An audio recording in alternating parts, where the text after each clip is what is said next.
Monsignor William Schmalley, Auxiliary Bishop of the Latin Patriarchate of Jerusalem and Vicar for Palestine, was appointed as the new Patriarchal Vicar for Jordan. On the first weekend of February, the Church celebrated the feast of Saint Maron, a hermit priest who founded the Maronite Church. In Syria, the Syrian people lack even the most basic things such as drinking water, food, school, medical care, and housing. In these difficult times, the simplest gestures of solidarity make the difference. The first tranche of the international project FAIR has just been completed, implemented by UNPD with the support of Italy. FAIR aims to help the Palestinian communities in Area C and in East Jerusalem. The Peace Center for the Blind offers blind girls of all ages an opportunity to study and to work. The history and significance of the oldest and still inhabited Christian monastery in the world. According to tradition, it lies at the foot of Mount Sinai, where God gave Moses the tablets of the law.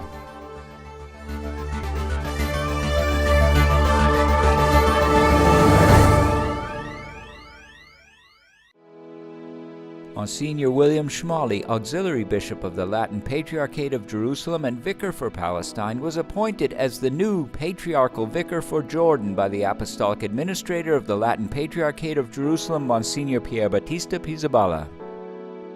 Lavoro sarà aiutare il clero a vivere serenamente il loro sacerdote. My job will be to help the clergy to live their priesthood peacefully in order to really educate in the faith. My important mission is with the clergy because if the clergy is happy and working well, the diocese is in good health. Therefore, this will be my main task, but the bishop is also the teacher of faith and morals, which I will both emphasize in my catechesis and in my sermons. We should always educate in the faith, a deep faith, not a social, sociological, traditional, or inherited faith, but a faith that truly gives life to the people of God. Una fede veramente che dà vita al popolo di Dio. Monsignor Schmalley succeeds Monsignor Maroun Laham, whose resignation as Auxiliary Bishop of the Diocese was received by the Holy Father on Saturday, February 4. Saluto il mio confratello Vescovo Maroun, che ha servito per lungo in Terra Santa. I greet my brother Bishop Maroun, who served for a long time in the Holy Land, and I will continue to ask his advice. I wish him success, serenity, and good work in this last stretch of life that is leading both of us toward the final stage. L'ultima tappa, chiedo successo, serenità e buon lavoro. The new Patriarchal Vicar is of Palestinian origin, and his new office will not be his first experience in Jordan. Ho servito i 8 primi anni del mio lavoro. During the first 8 years of my priestly work, I served in Jordan, and now the Lord wants me to spend there the last 8 years of my episcopal service. The ways of the Lord are infinite. I did not expect this change. I thought of ending my days here, but the Lord wanted to make a break. I go willingly, trusting the Lord, who has always supported me. So I go trusting in the grace of the Lord, but also in the collaboration of clergy, and I know it is a clergy who has a lot to give. Signore, ma anche nella collaborazione del clero, e so che è un clero che può dare molto.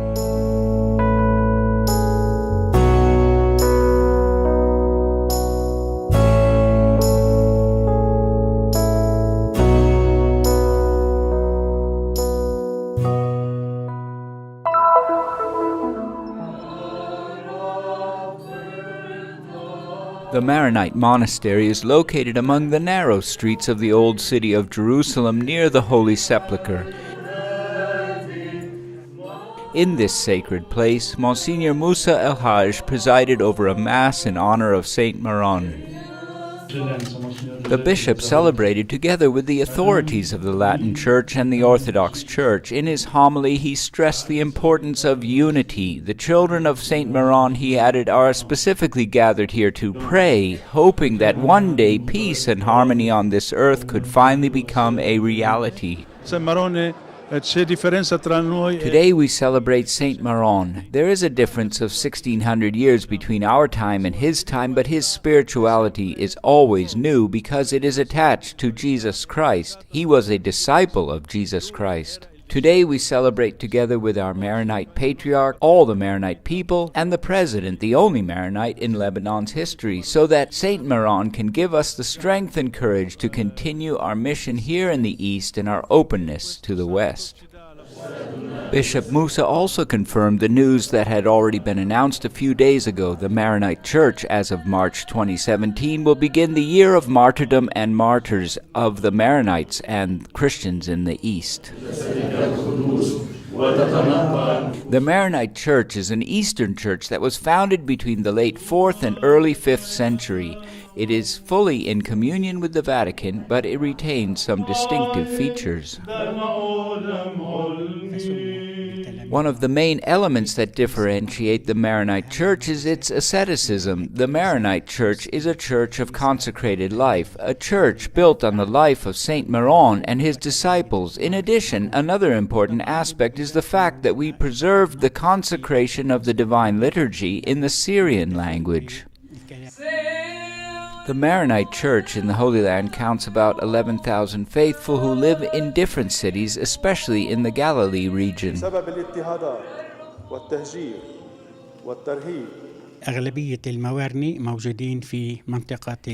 of the Maronites of the Holy Land live in Galilee, spread across different cities like Haifa, Jish, Nazareth, Acre, and Ausfai.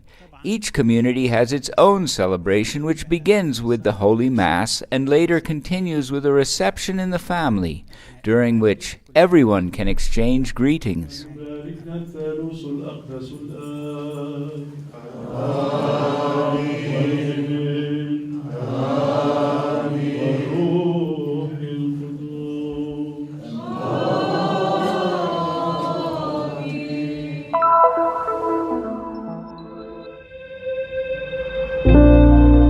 The population of Syria has been victim of the conflict between the government, the rebel groups, and Islamic extremists since 2011. The UN figures released last year show that more than 400,000 people have lost their lives and nearly 5 million were forced to flee the country. The actual numbers are even more alarming.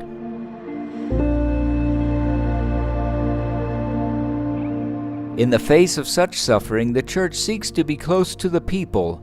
Father Bruno Variano is guardian and rector of the Basilica of the Annunciation in Nazareth in the Holy Land. Recently, he traveled to Syria, where he met with the parish priest of Aleppo, Father Ibrahim Al-Sabah. Father Variano was able to meet several local people who are suffering very much because of this sad reality. Foi uma visita para dizermos. The message of this visit to the Christians and the friars and to the church gathered there is that Christians have not been abandoned, nor has been Syria, and that their life is not less important than ours. We found a totally devastated Syria. Aleppo is completely destroyed. 70% of the city of Homs between Aleppo and Damascus has been destroyed. The famous Aleppo market, the historic center of one of the oldest cities in the world, is also entirely devastated. Totalmente destruídas.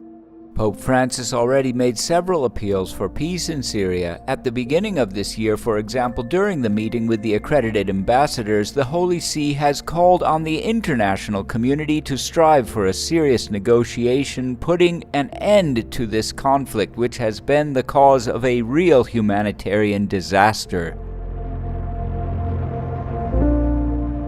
70% of the population has no access to drinking water. In the midst of pain, however, there are concrete signs of flourishing hope, where hope seems non-existent. Eu encontrei um povo cristão, uma comunidade cristã. I found a very united Christian community. Priests, friars, religious, Salesians and Franciscans are very close as Christians. Our monasteries have become homes for refugees. Os nossos conventos se tornaram casas para os refugiados. Those who offer solidarity are not the only ones to set an example. I believe that what I was told and what I have seen should be read in our churches as a testimony of faith today. I know of people who were tortured because they are Christians, because they possess a cross. Tortured today, in this historic moment. I realize that now, with so many hardships and so much devastation, Syria can be a great example of faith to the world. Para o mundo.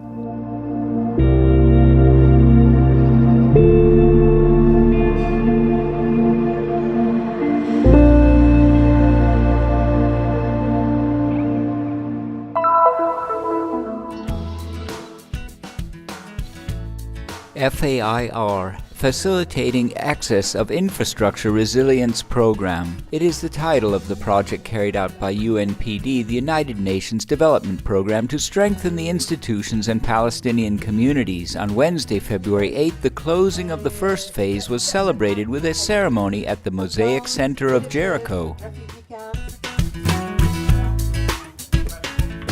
The FAIR project started in 2013, and it was the result of a strategic partnership between the government of Palestine and the Italian government, together with the system of the United Nations, in particular UNDP, PAPP, the Program of Assistance to the Palestinian People. Si tratta di un'iniziativa a cui l'Italia ha contribuito con 3 milioni di euro. This is an initiative to which Italy has contributed €3 million with the purpose to give access to communities and remote villages, especially in Area C and East Jerusalem. These are mainly small infrastructure initiatives, but there are initiatives in virtually all sectors. Ma ci sono iniziative praticamente in tutti i settori. It includes the renovation of a kindergarten on the Mount of Olives and of different houses of the Old City, the construction of new apartments for the Christian community of Beit Safafa, the support to local communities in the production of small craft goods, food or art, small projects that so far already reach 90,000 people. The importance of this project because it will give resilience and empowerment to our people to stay where they are. This is our main objectives. Plus we build schools, also roads, and we have a full cooperation and coordination with many civil organizations and donors and other ministries. The event started with the welcome address of the authorities, the Apostolic Administrator Pier Battista Pizzaballa, given the involvement of the Latin Patriarchate, the Palestinian Prime Minister Rami Hamdallah Al, as well as several ministers of cooperation and consulate representatives. Everyone took turns on stage before visiting the many colorful stands in the rooms and the garden of the Mosaic Center. If we can carry out these projects not only as Italian people, but all together, as Italian, Palestinian, and United Nations, we can join forces for more efficiency, and the results will be interesting. We will not change the world, but this project shows that we can make significant changes.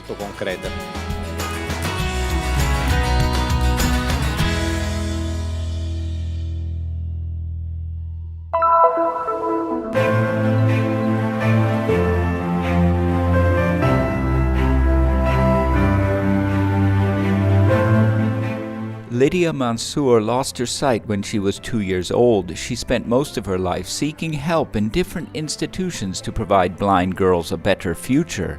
This vision inspired her 20 years ago to found the Peace Center for the Blind in Jerusalem, assistance to those who cannot see.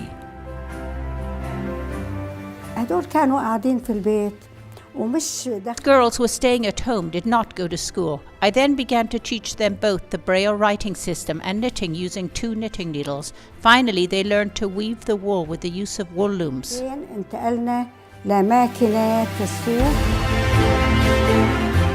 A center that, despite facing economic difficulties, now houses 20 girls who daily leave the center to go to school. The employees of the center weave the wool to produce handiworks to be displayed later in special exhibitions.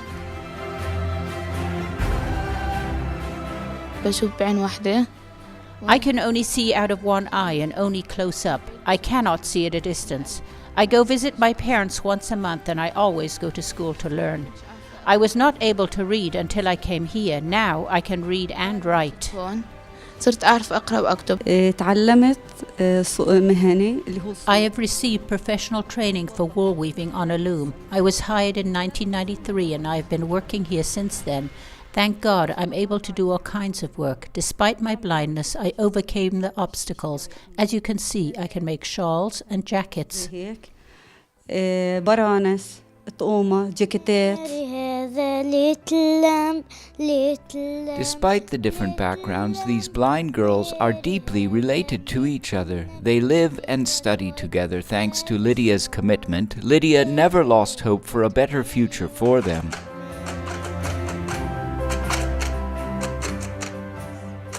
عم بصلي لله إنه يعطينا.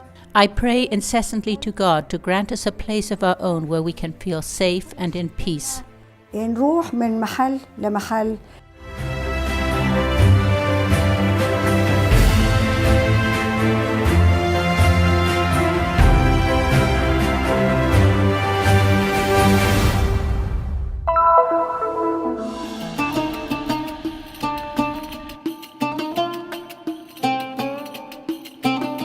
In the heart of the Sinai Peninsula, Egypt, nestled in the desert but a few kilometers from the Red Sea, isolated and at the same time protected by Mount Horeb that rises above it, the Monastery of St. Catherine, or the Transfiguration, is a jewel of architecture, history, and religion.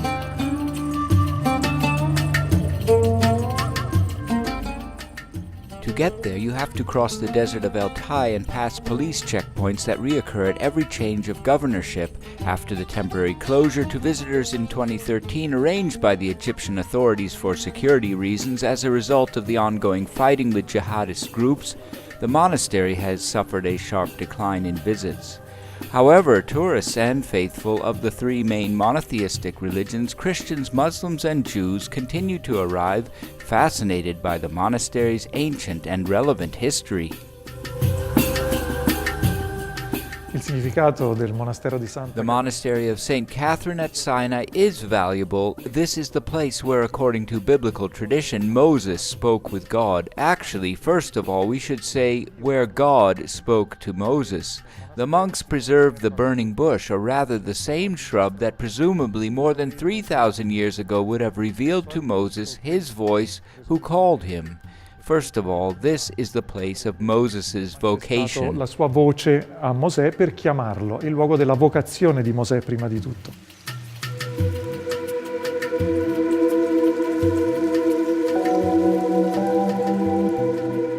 As recounted in the book of Exodus, during their escape from Egypt, the people of Israel arrived at Mount Horeb and camped on its slopes. At the summit, God gave Moses the tablets of the law. Also, according to the Bible, here he revealed his name, the Tetragrammaton, still sacred and unpronounceable for the Jews.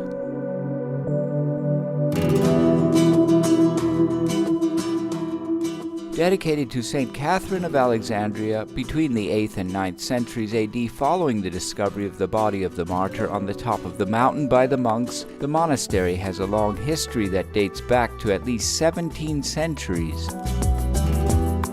Sembra che sia nato. Its origins seem to date back to the time of Queen Helena, mother of Emperor Constantine, in a place already inhabited probably by anchorites and hermits. What we see today is the small fort that Justinian built around the monastery, since the monastery is completely isolated in the middle of the desert. Since then, the monastery has been inhabited almost on a regular basis by the Greek Orthodox monks, about 20 monks currently, thus becoming the oldest monastery still inhabited thanks to an edict signed by Muhammad, who was a guest at St. Catherine's Monastery during a trip, and who is claimed to have bestowed with his edict his protection upon the monastery. The St. Catherine's Monastery was declared a heritage site of UNESCO because of the Byzantine architecture, the priceless collection of icons, over 2,000 works, and the collection of ancient manuscripts like the Codex Sinaiticus, a 4th century version of the Bible now kept at the British Library in London. In the silence of the desert, where even nature changes its colors to deceive the sun and seek shelter, a flower that does not wither keeps blooming despite the centuries and the attacks, as if to suggest a special strength and an unusual but real hope.